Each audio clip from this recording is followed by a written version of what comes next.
pada usianya yang keempat ya, 4 tahun ini. 4 tahun. Ya, mudah-mudahan nanti dapat menjalin kerjasama dengan kami. Selamat malam Sobat Cecep semua. kegiatan Kita kembali lagi nih pada eh, kesempatan kali ini di podcast akan Cecep. dirasakan banyak Nah, perasaan hari manfaatnya ini oleh dalam semua rangka anggota menyambut Igra, ulang ya. tahun yang keempat Guru-guru ulang tahun RA yang Cecep, ada di kita 34 kedatangan tamu provinsi. Dan istimewa. Umi yakin Beliau Cecep ini adalah Ibu adalah Dr. Randa tempatnya Siti ya Latifah untuk Firdaus MMPD. membina Dan beliau anak adalah ini juga Ketua yang tak kalah Ikatan pentingnya Guru yaitu Radatul parentingnya ya Atfal untuk orang Indonesia tua. atau Nah, ini IGRA sangat penting, yang sangat biasa dibutuhkan disapa oleh dengan kami. sebutan Karena kami Umi ini Ipah membina ya itu Umi ya? anak Umi usia dini bukan Latifah. saja anak Oh, tetapi Umi orang tua. Latifah. Mudah-mudahan Nah, kedepannya izinkan saya untuk Sungai Cecep panggil akan di semakin podcast jaya, ini Umi Latifah semakin ya Umi ya? eksis. Oh boleh, Dan silakan, Umi yakin silakan. ya Supaya ilmu obrolannya ini lebih sangat akrab bermanfaat dan untuk mengalir guru gitu. Radatul Atfal. Ya, Ya, amin. Nah, Umi apa kabar Umi untuk doanya? alhamdulillah kabar Umi baik. Semoga semua di sana ya, di Smeo Cecep semuanya diberikan kesehatan semuanya. Ya. Amin. Alhamdulillah ya Umi sehat ya. Alhamdulillah. Ngomong-ngomong tentang kesehatan nih Umi ya, sekarang ini kan kondisi Indonesia sedang tidak baik-baik saja ya Umi ya. Betul, betul. Kita ini sudah memasuki minggu kedua PPKM darurat ya Umi ya. Ya, betul. Dan sepertinya rencana awal untuk mengakhiri tanggal 20 Juli itu bergeser. Ya. Diakhiri ya Umi ya. Iya, Akan iya. panjang sampai tanggal 25 Juli gitu. Betul, iya. Nah, kondisi begini tuh menandakan bahwa Indonesia angka kasus COVID-nya terus meningkat ya Umi ya. Ya, betul. Nah, dalam kondisi seperti ini gimana sih Umi sebenarnya kondisi guru-guru RA di Indonesia tuh? Ya, kalau guru-guru memang kita kalau kita lihat ya pandemi COVID ini kita sudah alami hampir mau 2 tahun ya, Ya, 2 tahun betul. lebih. Nah, untuk guru RA, alhamdulillah kita memang dari awalnya memang kaget ya, kaget sekali ya. Yang tadinya pembelajaran secara langsung ya dilakukan tatap muka, peserta didik hadir. Nah, dengan adanya pandemi otomatis pembelajaran terhenti. Maksudnya terhenti di sini tidak langsung tatap muka ya. Sehingga dirubah pembelajaran itu yang melalui pembelajaran jarak jauh. Ya, JJ yang sering kita sebut ya. Nah, pembelajaran jarak jauh. Oh, JJ. Nah, ya. Oh, iya, siap. Nah, pertama memang guru merasa bingung harus bagaimana mengatur waktu ya. Kemudian media yang harus disampaikan ya dikarenakan dengan jarak lokasi dari lembaga-lembaga RA yang ada di Indonesia ini dengan kondisi yang beragam yang beragam sehingga dalam mengemas suatu pembelajaran menjadi sangat beragam sekali ya, antara di perkotaan dengan ada di pedesaan ya, juga di daerah pesisir itu akan berbeda ya. Meski beragam kondisinya, hampir semua guru-guru kita ya, guru-guru RA dengan perubahan seperti itu mencari solusi ya, kemudian bagaimana mencari pengalaman-pengalaman ya, pengalaman-pengalaman bahan ajar yang cocok, kemudian pendekatan-pendekatannya. Nah, akhirnya itu menjadi trik buat organisasi. Oh, berarti kita harus mengemas, harus kumpulkan guru-guru RA yang ada di Indonesia, mencari solusi-solusi yang tepat. Nah, itu memang gambarannya memang pas pertama itu semua ya bingung ya bagaimana mengolah pembelajaran. Tetapi alhamdulillah ya banyak cara. Kemudian kita juga dengan adanya silaturahim akhirnya mendapat informasi-informasi. Bagaimana mengatasinya ya Umi ya? Ya, betul begitu. Siap Umi. Sepertinya sih kondisi pandemi ini tidak hanya membuat bingung guru-guru di level pendidikan anak usia dini ya. Semua jenjang pendidikan ya Umi ya. Ya. Nah, pertanyaan selanjutnya nih Umi. Umi tadi sebutkan bahwa kondisi sekolah atau RA di setiap daerah itu berbeda-beda ya Umi ya? Betul. Nah, bagaimana sih sebenarnya tantangan terbesar gitu yang dihadapi oleh guru-guru RA dalam konteks yang berbeda di masing-masing daerahnya gitu? Iya, Memang Tantangannya ya latar belakang guru itu tidak sama semua ya. ya, Latar belakangnya memang beragam ya ya di betul. RA itu. Nah, guru memang di sini sangat tertantang sekali. Ya, tertantangnya dalam hal apa? Yaitu bagaimana untuk meningkatkan kemampuan penguasaan teknologi dan pendukung ya pembelajaran di masa pandemi.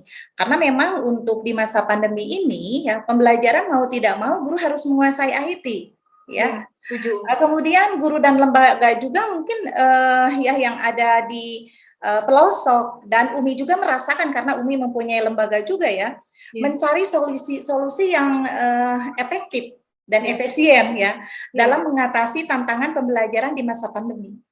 ya, Karena memang kita lihat adanya kesenjangan ya, capaian belajar yang disebabkan oleh perbedaan akses ya, kemudian kualitas ya selama PJJ juga ya. mengakibatkan ini kesenjangan capaian pembelajaran.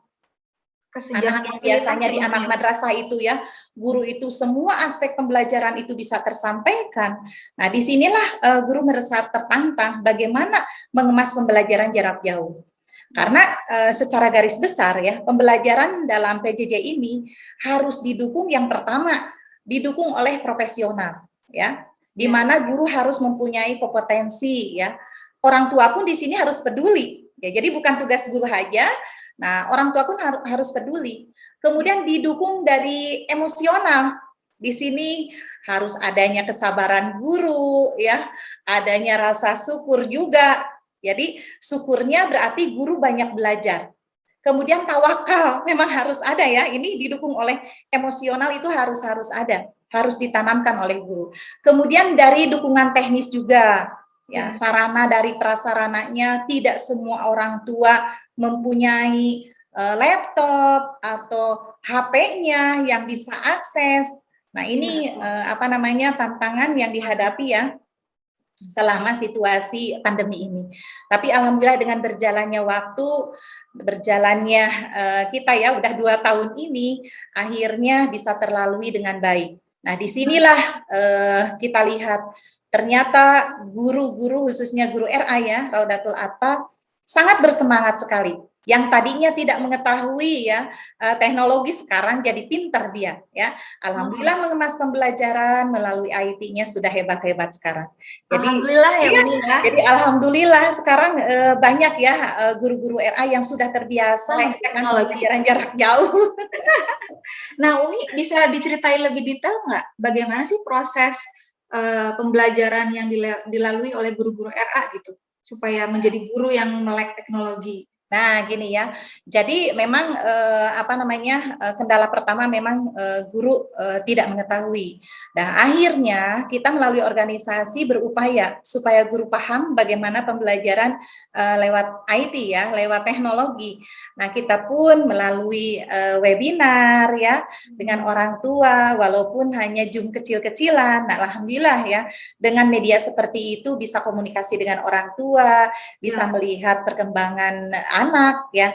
Jadi kalau misalkan guru memberikan pembelajaran olahraga, guru pun sambil olahraga, dan anak-anak di rumah bisa melihat secara langsung. olahraga online ya Umi ya? Nah, itu ya. Jadi senang juga anak-anak walaupun tidak ketemu secara langsung bisa komunikasi dengan ibu guru. Siap Umi. Nah, kalau tadi Umi juga sempat singgung ya tentang Ya, kerjasama dengan orang tua itu penting ya, sekali selama pandemi ini. Karena kan anak itu tidak pergi ke sekolah tapi tetap di rumah gitu. iya, Jadi untuk pendidikan anak usia dini tentu anak-anak perlu disupport dengan orang tuanya ya. iya, betul, betul. Bagaimana bentuk kerjasamanya Umi antara guru RA dengan orang tua di rumah? Ya, kalau kita lihat ya dalam undang-undang ya, Undang-Undang Nomor 20 Tahun 2003 diamanahkan memang bahwa pendidikan merupakan tanggung jawab bersama ya Ya, antara orang tua, masyarakat dan pemerintah ya. ya, Nah, di sini lembaga ya berupaya bagaimana supaya pendidikan itu orang tua pun ikut ya, ikut sama-sama membesarkan anaknya. Karena kalau kalau hanya sekolah ya tanpa dibina oleh ibunya, oleh keluarganya tidak mungkin akan berhasil. Nah, ya, pertama kita ya sebagai pengelola lembaga eh, pemberitahuan kepada orang tua bahwa siswa belajar di rumah dengan pola belajar seperti apa yang dikemas oleh sekolah, itu diinformasikan terlebih dahulu. Kemudian mendata kemampuan guru juga dari pihak sekolah ya, termasuk data kemampuan orang tua juga ya, kemampuan orang tua siswa itu juga didata ya, fasilitas yang dimiliki oleh siswa, fasilitas yang dimiliki oleh orang tua. Nah, ini memang kita pendataan. Kemudian merancang solusi bagaimana guru-guru ya yang tidak menguasai IT. Ini memang di ini juga lah dibina juga oleh lembaga. Kemudian di sini sangat penting juga ada komunikasi dengan orang tua. Ya, diadakan Zoom dengan orang tua, bagaimana kegiatan-kegiatan ya yang biasa dilaksanakan di sekolah, nanti penerapan di rumah itu seperti apa ya. Karena memang pada masa Covid sekarang ini ya, yang biasanya madrasah, kalau RA itu sering disebut dengan madrasah ya. Madrasah dalam pelaksanaan kegiatan pembelajaran di tengah kondisi sekarang ini ya disesuaikan dengan kondisi dan kreativitas masing-masing ya, masing-masing madrasah, jadi tidak disamakan. Ya harus polanya seperti ini. Memang bagaimana kreativitas dari lembaga itu sendiri, ya dari madrasah itu sendiri. Siswa belajar dari rumah itu dengan bimbingan orang tua, ya. Kegiatan pembelajaran bukan untuk mencapai ketuntasan kompetensi dasar atau KD, ya, atau kurikulum semata, namun lebih pada esensi ya, materi esensi, ya. Materi esensi itu seperti apa? Ya, materi esensi itu yang dimaksud adalah materi pokok, ya, materi pokok atau biasanya madrasah dalam pendidikan agama ini karakter, ya, karakter, akhlakul karimah, ya, dan pendidikan ini ya, pendidikan keterampilan hidup, life skill. Nah ini karena pertama kali diajarkan oleh orang tua, ini sebetulnya ya yang biasa diajarkan oleh orang tua. Nah, karena orang tua itu merasa sekolah itu lebih segala-galanya, padahal pembelajaran yang utama itu di rumah. Di rumah ya Umi ya? Iya. Nah, ini pemilihan materi tersebut diambil karena selama pandemi 19 ini ya, nggak tahu sampai kapan berlangsungnya. Iya, betul. Iya, ya, jadi memang di sini proses pembelajaran tetap dilakukan di rumah dengan dampingan orang tua. Sehingga menjadi hal yang penting di sini ya, bahwasanya orang tua harus merasa terpanggil, merasa tertuntut ya. Bagaimana pengembangan karakter pembiasaan itu harus dimunculkan kembali ya. Yang tadinya memang orang tua sepenuh hati menyerahkan ke pihak sekolah, nah sekarang keterlibatan orang tua di sini sangat dibutuhkan sekali. Setuju Umi, sebetulnya di balik pandemi ini ada hikmahnya ya Umi ya. Betul. Jadi peran orang tua sekarang lebih ini ya. Lebih berperan aktif ya Umi. Nah itu betul sekali, banyak hikmah ya. Alhamdulillah. Dan saya sangat setuju Umi bahwa esensi pendidikan itu bukan semata-mata mengejar KD ya, kompetensi dasar ya Umi ya. Tapi adalah akhlak dan karakter dari si anak, apalagi ini pendidikan anak usia dini ya Umi ya. Iya betul. Setuju sekali Umi. Pertanyaan selanjutnya nih Umi, selain kemitraan dengan orang tua, apakah IGRA juga menjalin kemitraan dengan stakeholder lain gitu selain orang tua? Sejauh iya. Memang kita juga ya lembaga, di samping kita kerjasama dengan ini ya, dengan orang tua. Nah, dukungan juga ini sangat dibutuhkan ya di masa pandemi ini, dukungan dari berbagai ini ya elemen ya, termasuk masyarakat juga ya. Di sini juga kan bisa saja lembaga bekerja sama dengan puskesmas tempat ya. Posyandu ya Umi. Ya, posyandu. Kemudian kita pun tetap karena kita memang dalam situasi pandemi tidak boleh kan anak-anak hadir ke sekolah, kita pun tetap komunikasi dengan RW, RT setempat, ya lingkungannya apakah aman. Jadi sehingga apabila ada keperluan ya guru ke sekolah, situasinya memang aman ya. Nah, di sini memang harus ada kerjasama. Organisasi IGRA, alhamdulillah ya, di samping kerjasama dengan pihak lain, juga kita menyarankan lembaga-lembaga pun bekerja sama dengan elemen yang ada di masyarakat masing-masing. Terutama untuk penciptaan lingkungan sehat dan keselamatan anak ya, Bun ya. Ah, betul itu ya, karena memang keselamatan itu yang pertama ya, yang harus apa namanya kita rangkul, yaitu memang keselamatan anak, keselamatan anggota masyarakat di sana. Jadi memang kita kerjasama dari berbagai ini ya, berbagai elemen masyarakat di masa COVID ini. Yang tadinya kita hanya cukup kerjasama dengan kecamatan, sekarang kita bekerja sama dengan berbagai ini ya, berbagai elemen, dari mulai posyandunya, kemudian kita juga dengan kelurahan, dengan RT, satgas tempat. Malahan Umi saja pernah ya pembagian rapot waktu itu memang anak-anak tidak boleh hadir ya. Nah, akhirnya kita kerjasama dengan pihak RT di sana, kita di pos jaga di sana, orang tua jadi apa namanya mengambil langsung pulang lagi, Jadi memang wah, situasi seperti ini memang banyak sekali ya pembelajaran khususnya untuk lembaga juga organisasi. Nanti ke depannya kita meramu guru itu harus siaga, harus siap dalam situasi apapun. Siap, Umi. Wah, keren nih ya. Ketua IGRA-nya mempunyai visi ke depan yang jelas gitu. Amin, amin, insya Allah. Nah, pertanyaan selanjutnya nih, Umi. Ya. Masih seputar kemitraan. Kalau RA itu kan di bawah Kemenak ya? Ya, Kementerian Agama. Ya. Sedangkan untuk TK dan kelompok bermain itu di bawah Kementerian Pendidikan dan Kebudayaan serta riset gitu. Nah, ada nggak kerjasama yang sudah terjalin gitu antara guru-guru RA dengan guru-guru TK gitu, Umi? Ya, memang kita organisasi mitra ya, Himpaudi, GTK ya, dengan IGRA, memang kita selalu dilibatkan ya.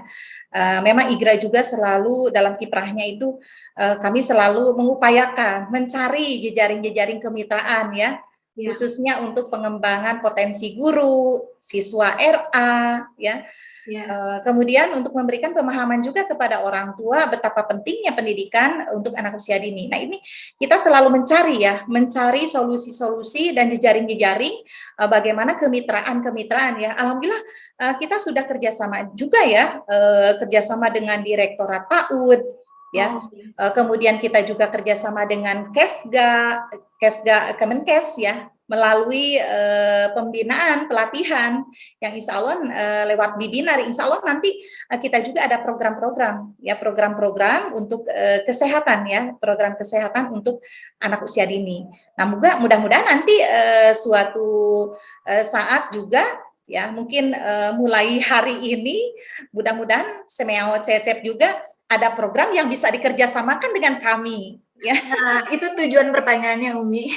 Iya, mudah-mudahan nanti ada program ya, Umi, yang bisa dikerjasamakan dengan organisasi IGRA. Insya Allah kami ya, Umi siap membantu. Sehingga nanti akan dinikmati itu, Semeo Cecep itu bukan hanya di level pusat, tetapi nanti level bawah. Dari mulai ini ya, komponen elemen terbawah yaitu PC, pimpinan cabangnya ya. Karena anggota kami kan dari mulai pimpinan cabangnya, kemudian pimpinan daerahnya, pimpinan wilayah yang ada di masing-masing provinsi. Nah, itu akan lebih bagus nanti ke depannya. Mudah-mudahan saja nanti setelah kegiatan ini kita ada jalin kerjasama dengan Semeo Cecep sehingga manfaatnya lebih luas. Siap, Umi. Kita juga siap untuk memperluas jejaring gitu. Iya, insya Allah ya, kita siap sama-sama. Nah, untuk yang terakhir nih Umi, mungkin bisa disampaikan pesan, harapan, dan doanya untuk Semeo Cecep di ulang tahunnya yang keempat mungkin Umi? Ya, harapan Umi untuk Semeo Cecep ya, pada usianya yang keempat ya, 4 tahun ini. 4 tahun Umi. Ya, mudah-mudahan nanti dapat menjalin kerjasama dengan kami ya, IGRA. Mudah-mudahan dalam kegiatan-kegiatannya akan dirasakan, banyak dirasakan manfaatnya oleh semua anggota IGRA ya, guru-guru RA yang ada di 34 provinsi. Dan Umi yakin Semeo Cecep ini adalah kiprahnya ya untuk membina anak usia dini, juga yang tak kalah pentingnya yaitu parentingnya ya untuk orang tua. Nah ini sangat penting, sangat dibutuhkan oleh kami, karena kami ini membina itu anak usia dini bukan saja anak tetapi orang tua. Mudah-mudahan kedepannya Semeo Cecep akan semakin jaya, semakin eksis, dan Umi yakin kiprahnya ini sangat bermanfaat untuk guru-guru Rodatul Atfal. Amin. Terima kasih banyak Umi untuk doanya dan harapannya untuk Semeo Cecep. Terima kasih karena sudah menyempatkan waktunya di podcast ini. Ya, sama-sama. Dan sekian teman-teman Sobat Cecep, podcast kali ini bersama Ketua IGRA Indonesia. Semoga obrolan ini bermanfaat dan sampai jumpa di lain kesempatan. Assalamualaikum.